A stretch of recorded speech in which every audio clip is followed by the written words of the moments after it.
আসসালামু আলাইকুম। আমি আতিকুল্লাহ, ফ্রি বাংলা টিউটোরিয়ালের পক্ষ থেকে আপনাদেরকে স্বাগতম।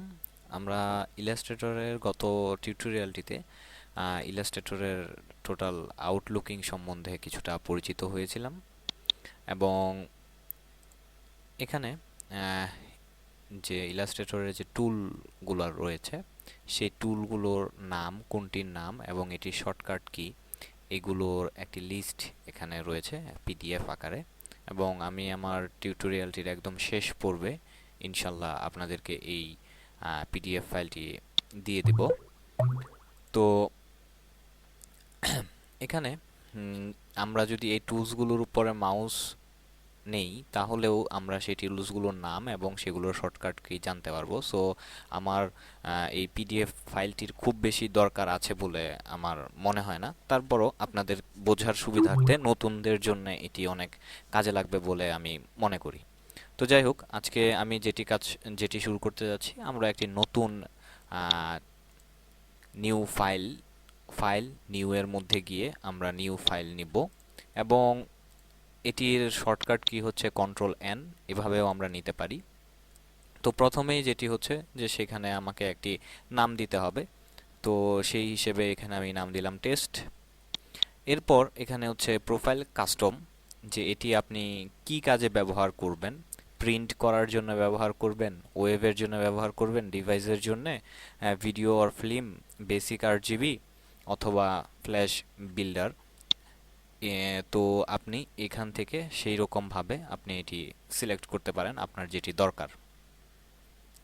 এরপর হচ্ছে যে নাম্বার অফ আর্টবোর্ড, যে আপনার একটা পেজের মধ্যে, মানে আপনি একটা যে লেআউট নিচ্ছেন সেই ডকুমেন্টটার মধ্যে কয়টা আর্টবোর্ড আপনি অ্যাড করতে যাচ্ছেন। তো এটি আমি একটু পরে এটি নিয়ে আলোচনা করব, বাট আপাতত এটি একটি থাক। এরপর হচ্ছে সাইজ, যে আপনি কত সাইজ দিতে যাচ্ছেন। তো এখানে কিছু বাই ডিফল্ট তৈরি করে দেওয়া, যেমন লেটার, লিগ্যাল, ট্যাবলয়েড এবং A4, A3, B5, B4 এইসব দেওয়া আছে। আপনি যদি ফর এক্সাম্পল A4 সাইজটি সিলেক্ট করেন তাহলে A4 সাইজের সেই উইথ এবং হাইটটি এখানে অটোমেটিক চলে আসছে। কিন্তু ফর এক্সাম্পল আপনি একটা আপনার ক্লায়েন্টের জন্য বা আপনার নিজের জন্য একটা কিছু তৈরি করছেন, তো সেটার যদি নির্দিষ্ট কোনো মাপ থেকে থাকে তাহলে আপনি এখান থেকে সেই মাপটি নিতে পারেন। এরপর হচ্ছে সেটি আপনি কি ইউনিট হিসেবে পরিমাপ করতে চাচ্ছেন। তো সেটি আপনার প্রয়োজন মতো বা আপনার ক্লায়েন্ট যে পরিমাপটি দিচ্ছে সেই অনুযায়ী আপনি এখান থেকে আপনি ইউনিটটি বাছাই করবেন।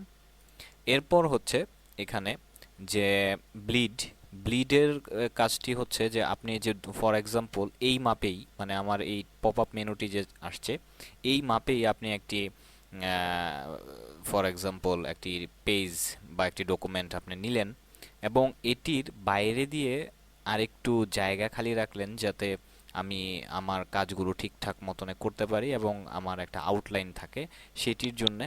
এবং আপনি এখানে যদি 1 পিক্সেল দেন তাহলে এখানে দেখুন উপরে নিচে ডানে বামে সব দিকে 1 পিক্সেল হয়ে গেছে এবং এখানে একটি হয়েছে অ্যাকচুয়ালি এই আইকনটির কারণে। এটিকে যদি আমরা তুলে দিই তাহলে আমরা এক একটির সাইজ এক এক রকম দিতে পারবো। তো এটি আর এখানে ওরিয়েন্টেশন হচ্ছে যে আপনি পেজটি হরিজন্টালি নেবেন না ভার্টিক্যালি নেবেন, তো সেটির উপর ডিপেন্ড করে। আর অ্যাজ ইউজুয়াল এটা যদি আপনার এই আইকনটি সাধারণত অফ থাকে, মানে এরকম কলাপস থাকে, তো সেই হিসেবে এখানে আপনি দেখুন যে আমরা যে এখানে যে পেজটি নিয়েছি সেটি আমরা RGB মোডে নিয়েছি। এরপর আমার পিপিআই পেজ রেজুলেশন যেটি সেটি হচ্ছে 72 এবং 72 হচ্ছে বাই ডিফল্ট থাকে 8 GB কালারের জন্যে এবং অ্যালাইনমেন্ট নো। এবং স্বভাবতই যেটি আমি কলাপস করেছিলাম এটি যদি আমি এখন এখানে 8 GB জায়গায় CMY কে দিতে পারি। আবার স্ক্রিন রেজুলেশন হাই মিডিয়াম সে আমার পছন্দ মতো দিতে পারি। এবং হচ্ছে আমার প্রিভিউ, এখান থেকে পিক্সেল, আমি যদি পিক্সেল সিলেক্ট করি তাহলে আমার রাস্টার ইমেজ আসবে। আর যদি ওভারপ্রিন্ট ইউজ করি তাহলে আমার ভালো একটি হাই রেজুলেশনের ইমেজ আসবে। তো এবং এটি হচ্ছে align new object to pixel grid.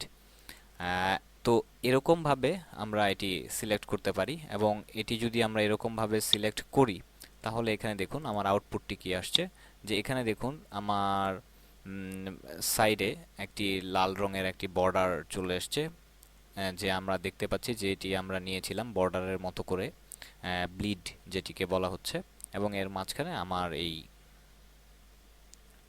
এটি। তো এটি বাদ দিয়ে যদি ধরুন আমি এখন যদি আবার একটি নতুন নেই, এবং স্বভাবত এটির নাম দিলাম আবার, এবং এখানে আমি আমার ওয়েভের জন্য প্রিন্টের জন্য এখানে আমি একটা কথা বলে রাখি, এই ব্যাপারটি আমাদের সবসময় মাথা রাখা উচিত, যে আপনি যদি একটি গ্রাফিক তৈরি করেন, সেই গ্রাফিকটি বা ইমেজটি আপনি তৈরি করলেন, যদি আপনি মনে করেন যে এটি আপনি প্রিন্ট করবেন, তাহলে স্বভাবতই আপনি প্রিন্ট এবং এখান থেকে সিএমওয়াই কে চুজ করবেন। আর যদি আপনি ওয়েভের জন্য ব্যবহার করতে চান, যে আপনার এটি কখনো প্রিন্ট হবে না, যে আপনি শুধুমাত্র ওয়েভের জন্য ব্যবহার করবেন, তখন সেই হিসেবে যে দেখুন এখানে যদি আমি ওয়েভ সিলেক্ট করি, তাহলে এখানে বাই ডিফল্ট আমার 8 জিবি চলে আসতেছে, কারণ ওয়েভের জন্য বাই ডিফল্ট 8 জিবিটা বেস্ট। তো এবং সেটার স্ক্রিন রেজুলেশন 72 বেস্ট, কারণ হচ্ছে আমার মনিটরের বেশিরভাগগুলোর রেজুলেশনই হচ্ছে 72, সেই জন্য এটি এটি বেস্ট। তো এখানে আমার সেই হিসেবে আমার ওয়েবসাইটের বাই ডিফল্ট সাইজ এখানে রয়েছে। তো আমরা যদি একটা টেমপ্লেট ধরুন তৈরি করতে চাচ্ছি, তো টেমপ্লেটটি তৈরি করতে গেলে স্বভাবতই যে এখান থেকে আমাদের সাইজ আমরা নিতে পারি, এবং এরকমভাবে যে আমার ওয়েভের জন্য আমি তৈরি করলাম পিক্সেল, এবং এরকমভাবে আমি আমার সাইজ দিলাম 8 জিবি। এবং স্বভাবতই আমি যদি এখন প্রিন্টের মধ্যে যাই, তাহলে এখানে দেখুন অটোমেটিক সিএমওয়াইকে এবং হাই, কারণ স্বভাবতই আমি যখন প্রিন্টের মধ্যে যাব তখন স্বভাবতই আমাকে হাই রেজুলেশনে সেটিকে তৈরি করা উচিত, যাতে আমার ইমেজটি না ফাটে। তো এরকমভাবে যে আমি ওয়েভের জন্য ধরুন তৈরি করলাম, তৈরি করে এবার যদি আমি এটিকে ওকে দেই, তাহলে এখানে দেখুন যে আমার ওই পেজটি এরকমভাবে চলে আসছে। তো বন্ধুরা, এখানে দেখুন যে আমি 3টি ট্যাব এখানে ওপেন করেছি, এবং এই 3টি ট্যাবের মধ্যে আমার 3 ধরনের ছবি রয়েছে, এবং অ্যাকচুয়ালি এখানে আমি ট্যাবটি ইউজ করার কারণ, এই 3টি ছবি ওপেন করার পেছনে কারণ হচ্ছে যে আপনাদেরকে বোঝানো যে আমি কিভাবে আমার মাল্টিপল ইমেজগুলোকে একই ইলাস্ট্রেটর উইন্ডোতে কাজ করতে পারি। তো এখানে দেখুন যে আমার ইলাস্ট্রেটরের সেই ফাইলটির নাম এবং কত পার্সেন্ট ভিউ হচ্ছে সেটি, এবং 8 জিবিতে রয়েছে, এটি সিএমওয়াইকে রয়েছে, এটি 128%, এটি 50%, এবং 8 জিবি প্রিভিউতে রয়েছে। তো এখানে আমরা চাইলে আমার এই ট্যাবটি সামনে পিছনে ড্র্যাগ এন্ড ড্রপ করে নিতে পারি, এবং অন্যান্য পেজে আমরা যেতে পারি। এবং এখানে দেখুন আমি আগের বার যে দেখিয়েছিলাম যে নিউ, এবং এখানে দেখুন 4টি নেওয়া হয়েছে, এবং এখানে 4টি নেওয়ার ফলে এখানে grid by row, grid by column, এবং arrange by row, arrange by column, মানে এইভাবে এইভাবে এইভাবে এইভাবে, আর এটি হচ্ছে উপরে নিচে গিয়ে আবার উপরে নিচে, এটি হচ্ছে ডানে থেকে বাম থেকে ডানে, আবার এটি হচ্ছে কলাম ওয়াইজ, আর এটি হচ্ছে লেফট টু রাইট, এরকমভাবে এখানে 4টি নেওয়া হয়েছে। তো এখানে এই 4টি এর মধ্যে দেখুন আমি যেটি আপনাদেরকে দেখাতে যাচ্ছিলাম, যে এখানে আমি এখানে দেখুন আমার 2টি টুলস রয়েছে, একটি হচ্ছে হ্যান্ড টুলস আর একটি হচ্ছে জুম টুলস। জুম টুলসের কাজ হচ্ছে যে আমি এটিকে জুম করার জন্য, এবং আমি যদি চাই তাহলে কন্ট্রোল এবং প্লাস টিপ দিয়ে জুম করতে পারি।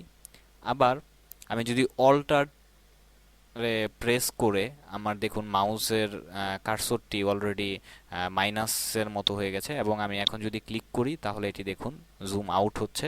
আবার এটি যদি আমাকে করতে যাই কিবোর্ড দিয়ে, তাহলে কন্ট্রোল মাইনাস দিয়ে আমরা এটি জুম আউট করতে পারি। এবং আরেকটি যে কাজটি করতে পারি সেটি হচ্ছে কন্ট্রোল 0 দিয়ে আমি আমার পুরো উইন্ডোতে সমান, যতটুকু উইন্ডোটি বড় আছে সেই রকমভাবে সমান সমান ওই রকমভাবে করে ফেলতে পারি। আবার কন্ট্রোল 1 যদি আমি দেই তাহলে সেটিকে 200% বড় করা যেতে পারে। তো যাই হোক, এখন আমি যে কাজটি করতে যাচ্ছি সেটি হচ্ছে যে এখানে দেখুন, আমরা এইখানের এই মেনু থেকেও আমরা চাইলে আমাদের জুম ইন জুম আউট করতে পারি এবং ফিট অন স্ক্রিন এরকমভাবে, মানে যেটি আমার কাজ হচ্ছে Ctrl+0 দিয়ে যেটি কাজ করা হচ্ছে এটি আমরা করতে পারি। এবং এখানে 4টি ইমেজ নেওয়ার পেছনে কারণ হচ্ছে, এখানে দেখুন যে আমার আহ, এখন এখানে ক্লিক করার পর 1 2 3 4 4টি নাম্বার চলে এসছে। আমি যদি 1 নাম্বারে ক্লিক করি তাহলে দেখুন আমার 1 নাম্বার ইমেজটি এখানে শো করছে। আমি যদি 2 নাম্বারে যাই তাহলে আমার 2 নাম্বারটি শো করছে। আমি যদি 3 নাম্বারে যাই তাহলে 3 নাম্বারে, যদি আমি 4 নাম্বারে যাই তাহলে 4 নাম্বারে। তো এরকমভাবে আমি একই উইন্ডোতে কাজ করতে পারি। আর আরেকটি যে কাজটি সেটি হচ্ছে আমার এই হ্যান্ড টুলের কাজ হচ্ছে যে আমি হ্যান্ড টুলে যদি ক্লিক করি তাহলে আমি আমার ইচ্ছা মতো আমার ইমেজটিকে ডানে বামে উপরে নিচে যেরকম ইচ্ছা সেরকমভাবে সরাতে পারি। আর আরেকটি কাজ হচ্ছে যে আমার হ্যান্ড টুলের মধ্যে আমি যদি, ধরুন আমার এখানে ইমেজটিকে ছোট করা রয়েছে, আমি যদি আমার এই হ্যান্ড টুলের মধ্যে ডবল ক্লিক করি তাহলে অটোমেটিক্যালি এটি আমার উইন্ডোজের সাথে স্ক্রিনের সাথে ফিট হয়ে যাবে। এবং যদি বড়ও থাকে তাহলেও যদি ডবল ক্লিক করি অটোমেটিক্যালি উইন্ডোজের সাথে ফিট হয়ে যাবে। এবং এখানে নেভিগেশনের আরেকটি সুবিধা আছে, সেটি হচ্ছে উইন্ডোর মধ্যে গিয়ে তারপর এখান থেকে নেভিগেটর, আমি যদি এই নেভিগেটরটি এখানে নিয়ে আসি তাহলে এখানে দেখতেই পাচ্ছেন। এবং যারা ফটোশপের কাজ করেছেন, ফটোশপে এইটি রয়েছে ঠিক একইভাবে, যে এটি হচ্ছে আমি ড্র্যাগ করে আমি আমার যে স্ক্রিনটির মধ্যে সেই স্ক্রিনটির মধ্যে নিতে পারি। এবং চাইলে এইখানে এই ছোট পাহাড়ের মতো চিহ্ন যে সেটির মধ্যে ক্লিক করে ছোট করতে পারি, আবার এখানে বড় পাহাড়ের মতো জুম ইন করার জন্যে, অথবা আমি এখানে এই স্ক্রল বারটি ধরে বড় ছোট করতে পারি। আবার এখানে পার্সেন্টেজ রয়েছে, আমি অ্যাজ ইউজুয়াল এখানে পার্সেন্টেজ দিয়েও আমি আমার পার্সেন্টেজ করতে পারি এবং সেখানে মাউসের ড্র্যাগ করে আমি আমার স্ক্রিনটি যেরকম যেই জায়গায় দেখতে চাই সেরকমভাবে চাইলে দেখতে পারি। তো বন্ধুরা, এবার আমি আরেকটি কাজ যেটি আপনাদেরকে দেখাতে যাচ্ছি সেটি হচ্ছে যে এখানে দেখুন যে ধরুন কোন ইমেজটি নিয়ে কাজ করলে ভালো হয়, এটি ধরুন এখানে আমার এটিকে আমি কেটে দিলাম এবং এখানে আমার ভিউ এবং শো রুলার, এবং এটির শর্টকাট কি হচ্ছে Ctrl+R। রুলার দেওয়ার ফলে এখানে আমার রুলারটি চলে এসছে এবং আমি এটির মধ্যে যদি রাইট মাউসে ক্লিক করি রুলারটি পয়েন্ট, পিক্সেল, ইঞ্চি, মিলিমিটার, সেন্টিমিটার, পিক্সেল এরকমভাবে শো করবে। আপনার যেটি দরকার আপনি সেটি সিলেক্ট করে নেবেন। এরপর এখান থেকে জাস্ট একটি রুলার যদি আপনি নেন, যে এখান থেকে আপনি যে এখান থেকে আপনি এরকম রুলার সিলেক্ট করতে পারেন। তো এখানে দেখুন ঠিক এরকম একইভাবে এখানে রুলার রয়েছে এবং এটি যদি আমি পিক্সেলই রয়েছে এবং এটিকে আমি একটু বড় করি এবং এখানে মনে করেন যে আমি একটি রুলার অ্যাড করব গাইড, যে এই গাইডটির ফলে যে আমার এটির বাইরে আমার ইমেজটি যাবে না। ঠিক একইভাবে এদিক দিয়ে, আবার ঠিক একইভাবে উপর থেকে, আবার একইভাবে নিচ থেকে। তো এরকমভাবে আমি আমার একটি ওয়ার্ক স্পেস তৈরি করে নিতে পারি যে এভাবে মাপ দেওয়ার জন্য, এবং এটি স্বভাবতই আমার প্রিন্ট হবে না। এবং এখানে আরেকটি কথা বলা বাহুল্য যে ফর এক্সাম্পল এখানে আমি যদি চাই তাহলে ভিউ এবং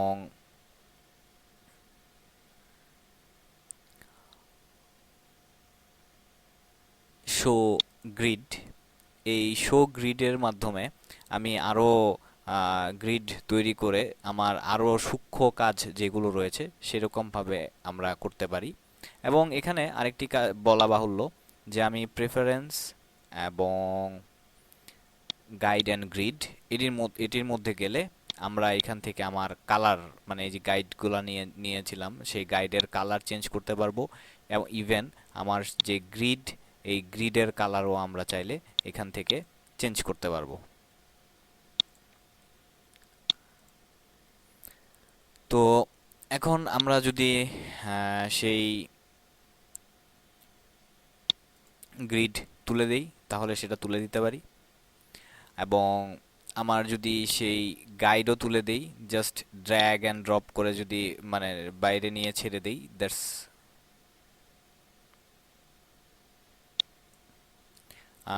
তাহলেই এটি চলে যাবে।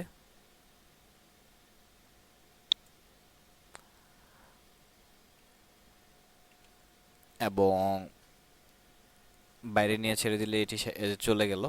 তো এরকম ভাবে আমরা এই কাজটি করতে পারি। এবার আমি একটি নতুন ফাইল নিচ্ছি এবং এটি আমার ওয়েভ, এবং ধরুন এটির জন্য আমি 1000 বাই 400 একটি ফাইল নিলাম এবং এটির মধ্যে রুলার, কন্ট্রোল আর দিয়ে আমি রুলার নিলাম এবং উইন্ডোর মধ্যে গিয়ে ইনফো নামে একটি উইন্ডো নিয়ে আসলাম। এবং এটির ফলে এটির কাজটি আমার মাউস পয়েন্টারটা কোথায় রয়েছে সেটি এখানে প্রদর্শন করে। এখানে যদি আপনারা দেখেন তাহলে মনে করেন যে আমি এটি তো 1000 নিয়েছি, তো আমি চাচ্ছি এখান থেকে 20 না দিয়ে একটি ইয়াত করার জন্য, রুলার তৈরি করার জন্য। তো স্বভাবতই আমরা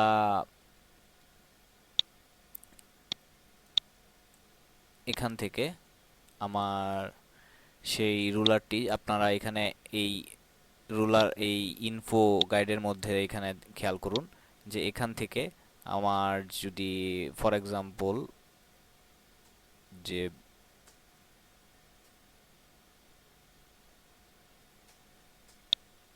20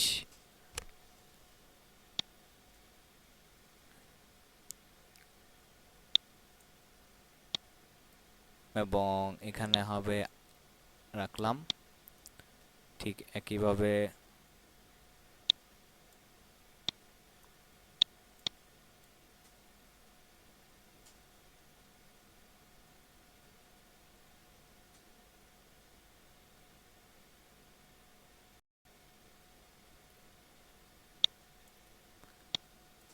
আবার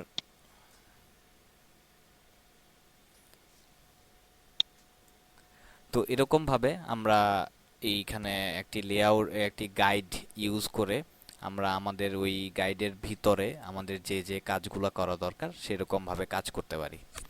তো এটি হচ্ছে যখন আমাদের কোনো সূক্ষ্ম কাজ করার দরকার পড়বে তখন আমরা এইভাবে কাজ করতে পারি গাইড গ্রিড ইউজ করে।